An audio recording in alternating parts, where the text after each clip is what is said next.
Hi everybody, welcome to this live draft analysis and guide on gathers and tucks. If you haven't met me before, welcome, and I'm Charlotta from the School of Pattern Cutting, where I teach you pattern cutting and drafting your own clothes so you can make your own dream wardrobe, whether it's vintage or contemporary.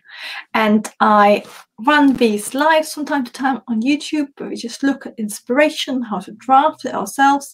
And I also quite a lot over on Instagram with lots of tips and tricks under Charlotta _ pattern cutting school. And I also have a Patreon with lots of tutorials. So if you're serious about learning to draft, please join me over there. But tonight I'm going to look at gathers and tucks.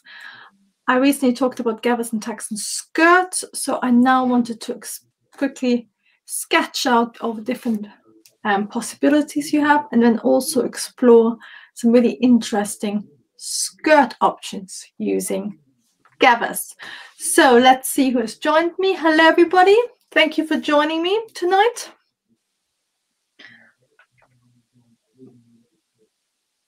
What I'm going to do, oh, hello Kate, hope you're all right. Hello everybody.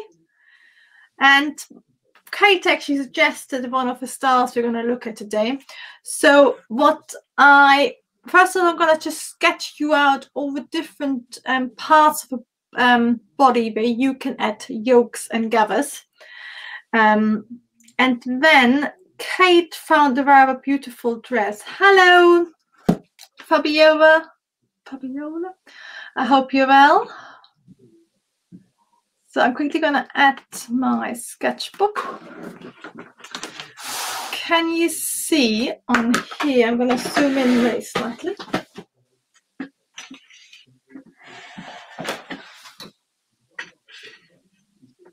better. Hi Astrid, I hope you're well as well. Love to see all of you.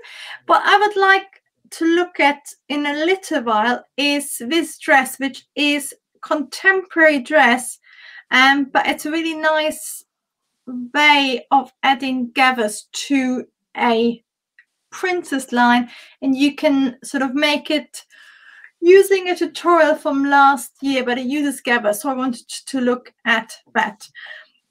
But this week the drafting tutorial was for creating gathers in general, like all the different ratios and stuff like that, and also how to create a yoke with gathers. So I really wanted to check you out, draw you out all the different information. Sorry, it's Saturday night. Hello Anissa, lovely to see you too. I'm well, thank you. I hope you're well too. Slightly incoherent at this time of night, but hopefully I will make sense. So let's talk a bit about gathers. It seems a bit basic sometimes to talk about gathers because it's such a straightforward method. You just add a bit of volume, but on the other hand, it's also really versatile because it is so simple. So a really nice way of doing gathers is on skirts, as we already discussed. So I'm just going to sketch out a few opportunities where you can use it. And hello Yvette, I hope you're well as well. It's lovely to see all of you. So the most basic one for gathers is just like a skirt, whether it's a full skirt or a different skirt, and then you can add a yoke, how we've talked about in the drafting tutorial. But then if you also think about this yoke, it could be on a top, and if you've done my vintage pattern masterclass, there is a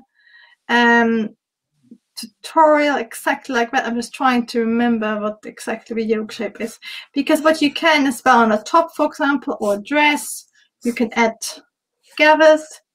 And then of course really famous one for adding gathers is your sleeves. But then, for example, I've recently seen a really nice top where they've dropped the shoulder, and I think it was made out of shirting fabric. So it's exactly a bit like our dropped shoulder top, and a button stand. And then again, you can add your slide gathers there, or your bigger ones. So again, it's the same drafting method, just lots of different places in the body. And even if you think about the top we recently made, this really nice, the easy summer dress, Astrid did so beautifully.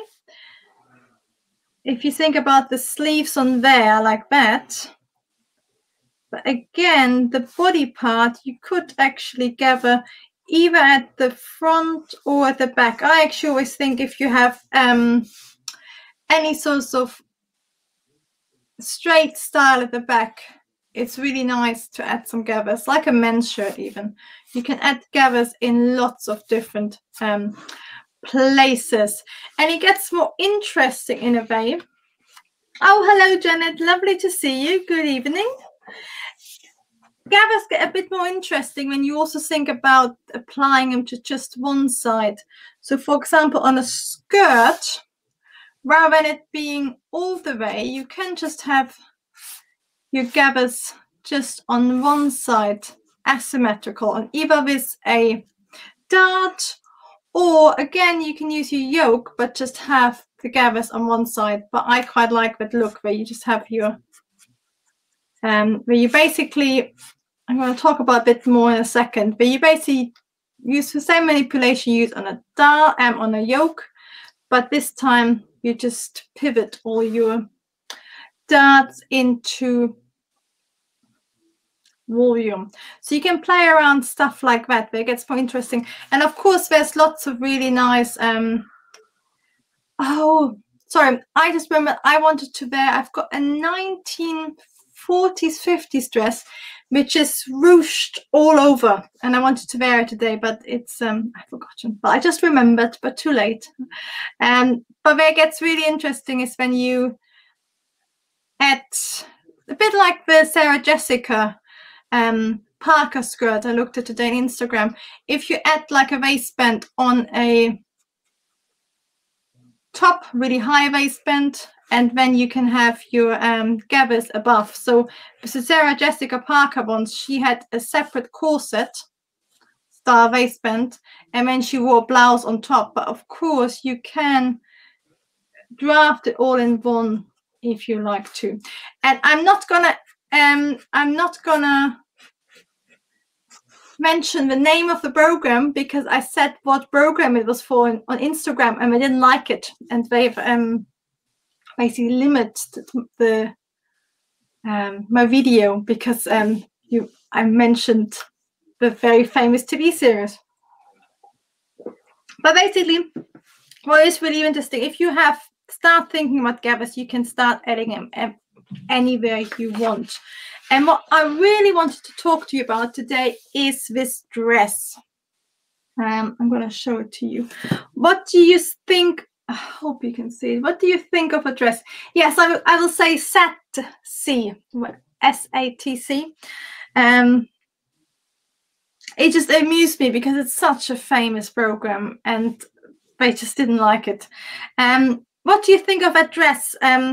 Kate suggested it. It is very Trachten, also folk style, dirndl style. It is a contemporary designer from Vienna.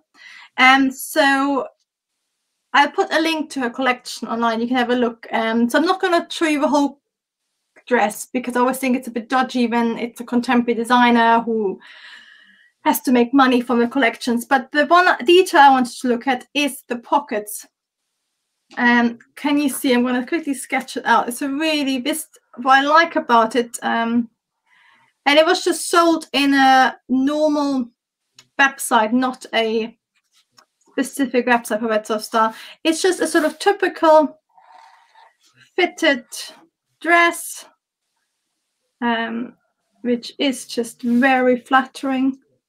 And then what they always do, which of course Chanel copied for her famous jacket, is all the braiding.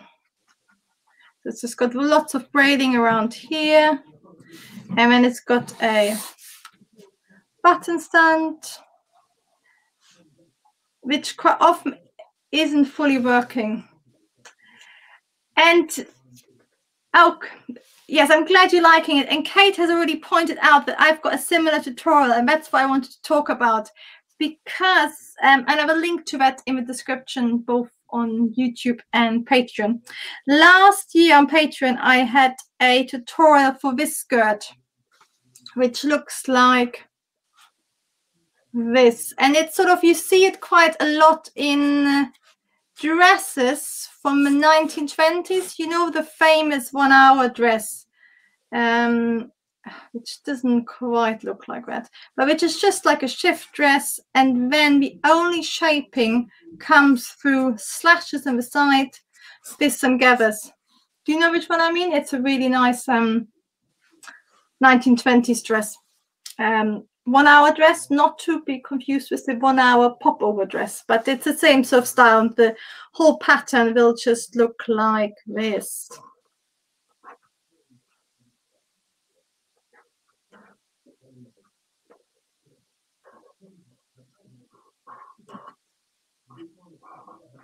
So your whole pattern, which is why it was the 1 hour dress, because you can cut it all out of one piece. This is your center front, this is your center back.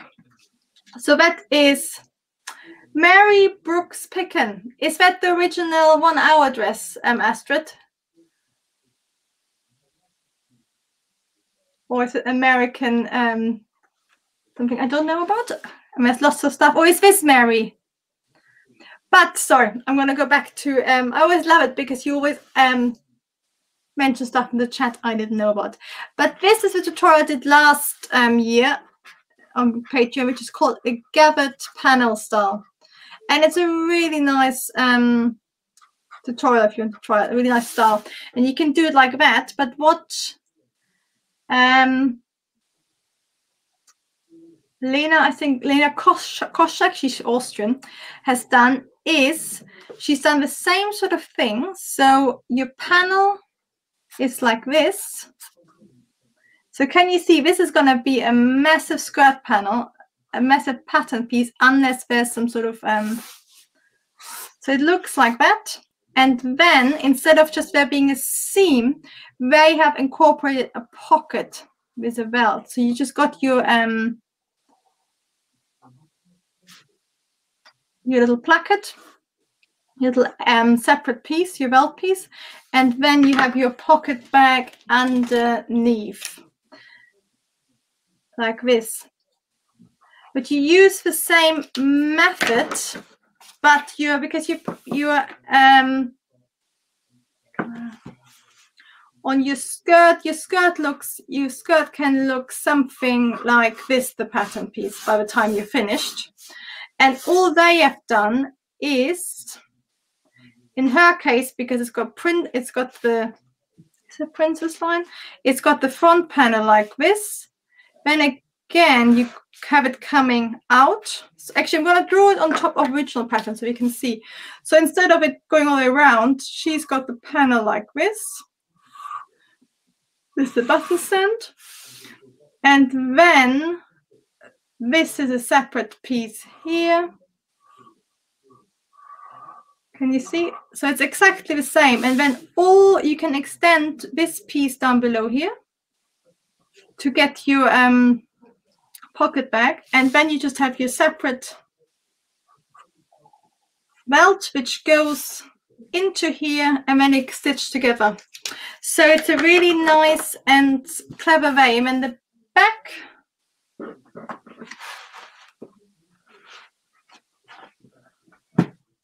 of this dress is actually, it's got this really nice fitted styles. And if you, I think with all this Trachten, I actually think it's very flattering and a lot of new look. But it's just, it's very similar to new look and any sort of fitted style because it has been, so I'm just, because I'm left-handed, I always struggle with that.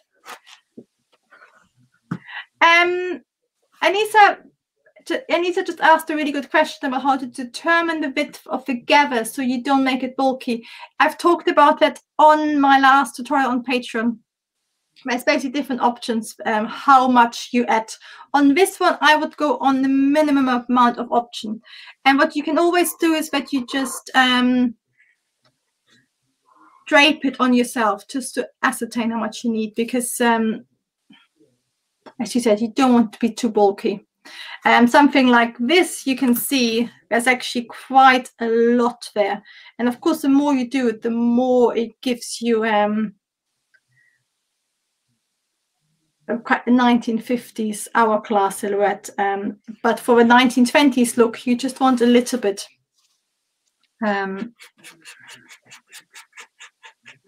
So on the back of that dress, it's just they have, instead of a yoke like the original skirt had, this the original skirt is the same, they have just made it as a separate panel piece. It's just a scabbard skirt, and then lots of shaping, which is how you can always tell it's going to be really fitted. And again, of course, when you look, it very much goes back to that silhouette. And if you talk about, is that clear, Kate?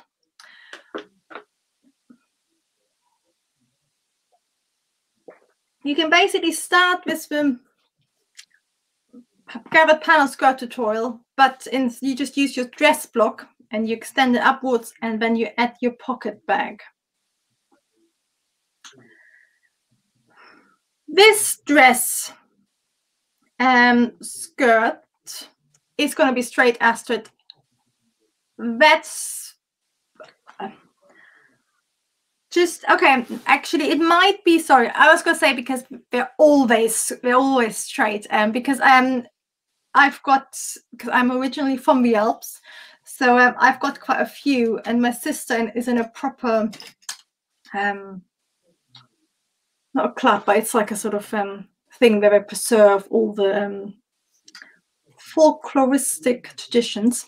So she's got lots, and in general they're always gathered, and they're really densely gathered. And I'm actually just working on some different samples for you on, I'm going to put them on Patreon this week, and then I'm going to put little clips with less detail on here on Instagram as well, but just with different ways of creating gathers. And these, the proper dirndl skirts, you will see me do it normal, because I've got quite a lot I want to adapt. And proper dirndl skirts are really densely gathered. It's a technique called gouging, so it's all hand stitched.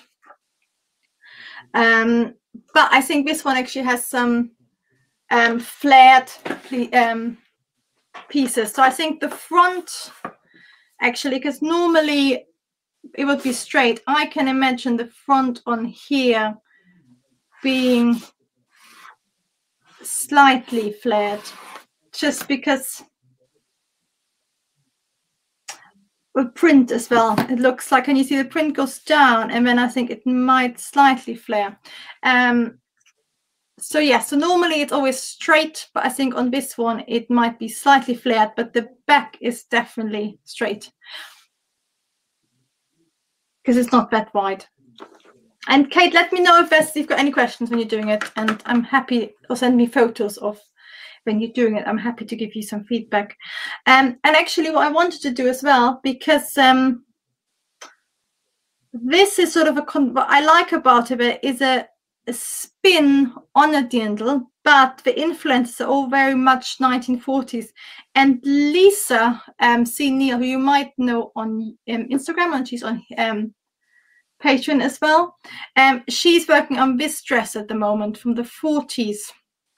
And can you see that it's the same method as the original panel skirt, but it hasn't got any gathers. It's just got a, instead of the gathers, it's just got a, so I'm looking for some space.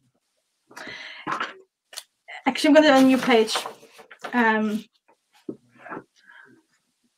It's got a really nice,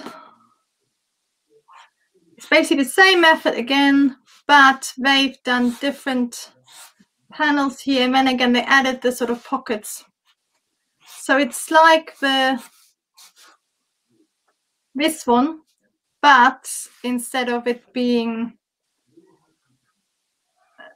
like with a little belt, it sort of flaps down, and then it's got this stuff. But the reason why I wanted to look at that is because I've got an original, and yes, you're right, Astrid. What is really nice about it, it's slightly lower on the hips, because normally a classic dindle is sort of quite often quite high, but I quite like this sort of dropped waist silhouette. But I wanted to show you. I'm going to put this on. This is vintage, and I always thought we used it at one of my companies. We got it from the Portobello Market, which you might know from personal experience or from the film Notting Hill. But we used it just for the pockets. But then I realized recently, I think it's exactly the same style. I think it used to be a dress because it's really just hand stitched with a bit of elastic. But can you see it's got exactly the same silhouette? Oh, it's an awful fabric for the camera. The same silhouette as both the that's better. Both the contemporary style and the 1940s style from Lisa. And it's got the little pockets, but again, it's got these sort of panels, and then it's got the gathers underneath. So it works the same. So on the contemporary one, this bit doesn't flap up and down. It's just a belt. But it's always the same way. You basically have they have actually done it separately. But then you've got a gathered side panel, and then the front is straight, and that's really flattering, I think. Which is, of course, how this one works as well, just on the bias, which is really nice as well. So whatever method you're using, you can create lots of different styles, which is, of course, what's beautiful about pattern cutting. Which one is your favorite? I know Kate's is the Dirndl style, because you sent it to me, and I really like I like all the fabrics as well. But which ones is your favorite? I'm gonna draw them all together together. So this one, what I love about it is because it's real, and I can put some pictures on Patreon, Kate, because I agree with you, it's really interesting to see how it's done in real life. And because this is all probably really old, so they've been really economical with the fabric, because if you would draft it, you would do these really big pieces like this is all made of one piece, and you end up with the massive pattern pieces like that. But what is really nice about this skirt, which I thought at first wasn't that old, but I actually now think it is older than it looks. It's beautiful fabric. Because they have done it, so it's the same skirt again. And just to see the back is just a yoke. So it's exactly like the Lena Koshek. And I've wanted to share this one for you with ages, but and you always think, oh, it's not relevant for this. So this again has a panel skirt. So the oval silhouette is like this again, but they've just added these sort of little pocket, like the sort of little flaps on here as well. But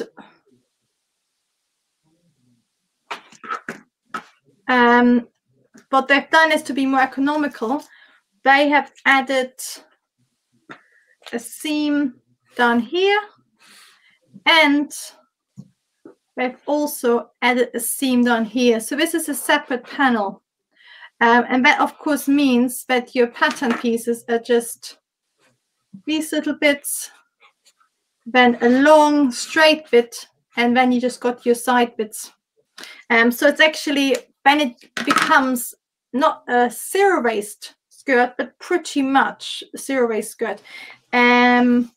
Which I always like. And also, how we worry so much about pattern matching and everything has to be perfect. This skirt is really not pattern matched at all. And Astrid wanted to know the selvage, probably to find out how old it is.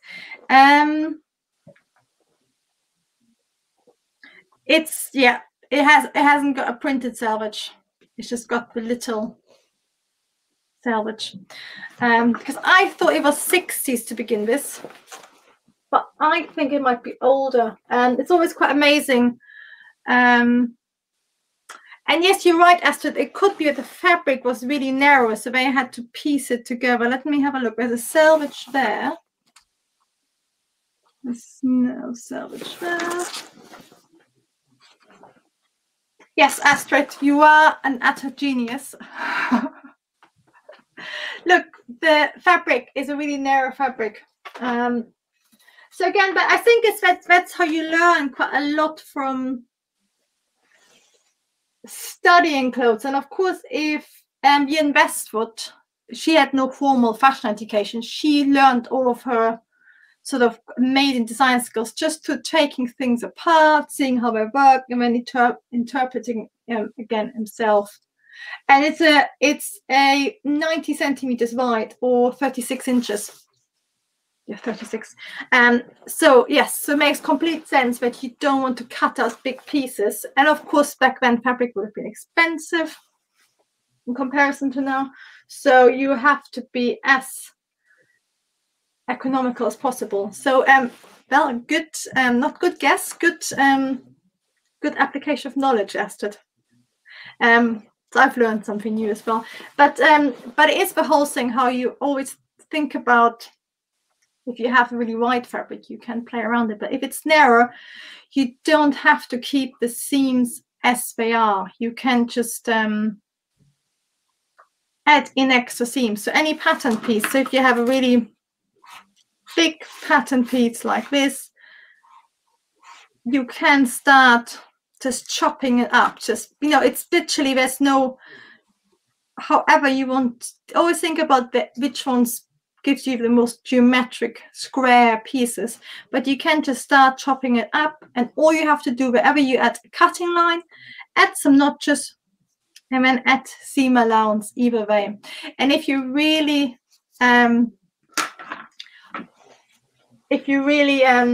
naughty, sometimes you can just fold your pattern, but then just remember to draw the seam allowance on the fabric.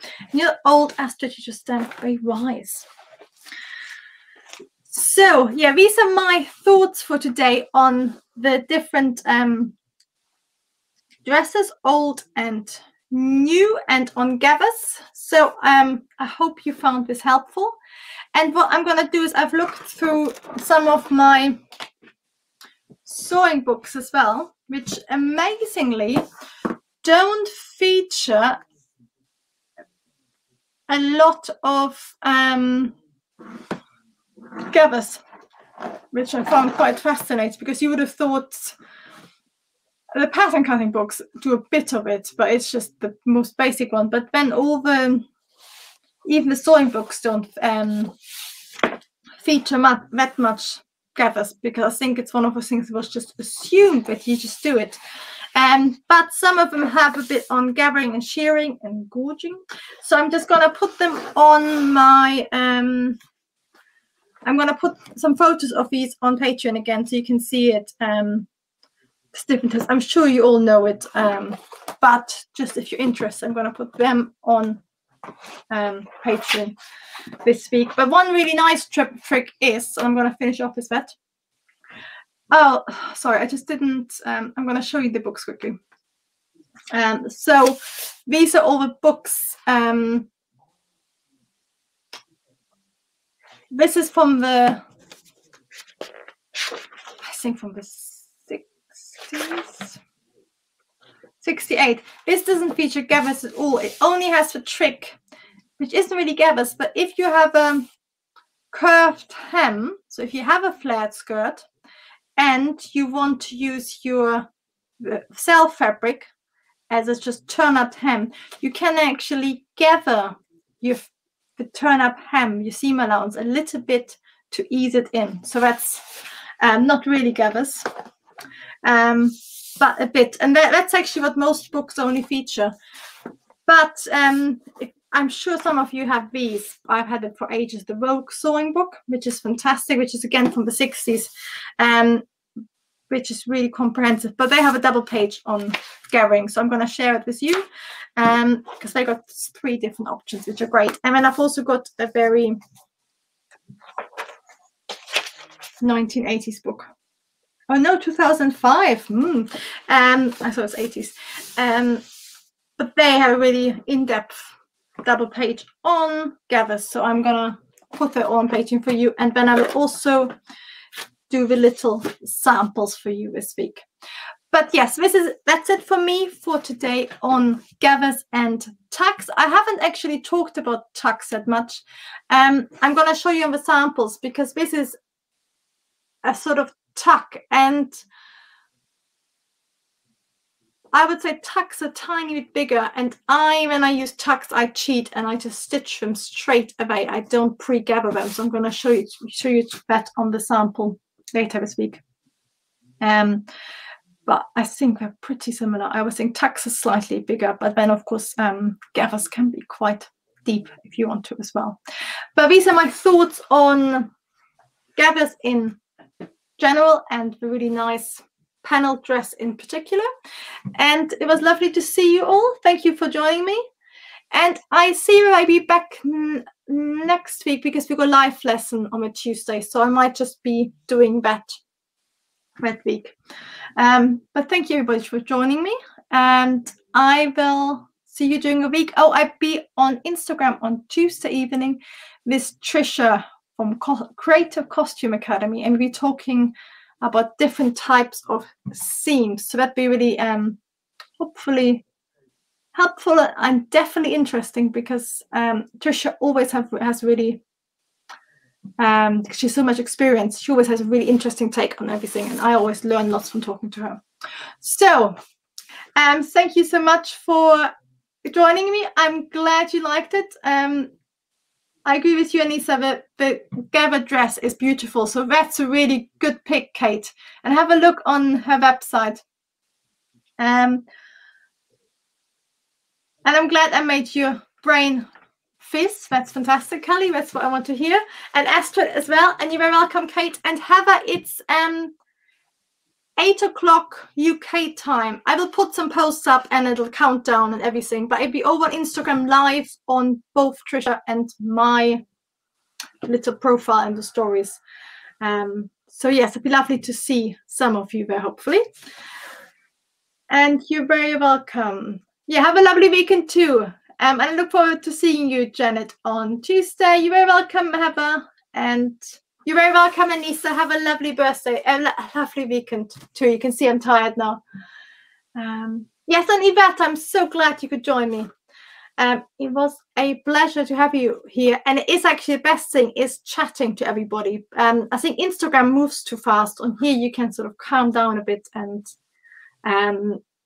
chat and exchange over knowledge, which is lovely, because every time I've done this, I've learned something from you. So I profit as well. But anyway, thank you so much for joining me. It was lovely to see you all. Bye-bye.